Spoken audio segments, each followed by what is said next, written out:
આજે સુરત મહાનગરપાલિકાનું જે પરિણામ આવ્યું છે, સુરતની જનતાએ જે નિર્ણય લીધો છે એ નિર્ણય શિરોમાન્ય.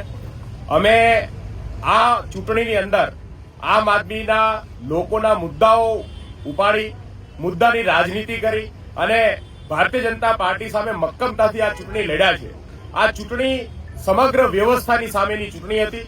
આમ છતાંય સુરતની જનતાએ આમ આદમી પાર્ટીને ખૂબ જ મોટા પ્રમાણમાં મતદાન કર્યું છે. આમ આદમી પાર્ટીની ઘણી બધી પેનલો જે છે એ બહુ ઓછા માર્જિનથી અમે હાર્યા છે અને યોગી ચોકના 17 નંબરના વોર્ડમાં આમ આદમી પાર્ટીની આખી પેનલ જીતી છે. એટલે સુરતની અંદર વિપક્ષ તરીકેની ભૂમિકામાં આમ આદમી પાર્ટી રહી છે. સુરત સિવાય સમગ્ર ગુજરાતમાં આમ આદમી પાર્ટી પહેલી વખત આટલી મોટી પ્રમાણમાં ચૂંટણી લડી ત્યારે આજે મોટા પ્રમાણમાં 400 થી વધારે ઉમેદવારો આમ આદમી પાર્ટીના ચૂંટાઈને આવ્યા છે. અમે સુરતની જનતાનો આભાર માનીએ છીએ.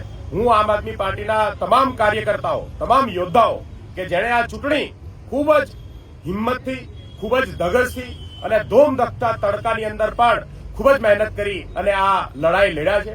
તમામ કાર્યકર્તાઓને સૌને અભિનંદન પાઠવું છું અને આવનાર 5 વર્ષ માટે આમ આદમી પાર્ટી સુરતના મુદ્દાઓને ઉપાડતી રહેશે. આમ આદમી પાર્ટી સુરતના લોકોના અધિકારો માટે લડશે એવી બાહેધરી સાથે સુરતની લોકોની સેવામાં અવિરત અમે કામ કરતા રહીશું. જય હિન્દ, જય ભારત.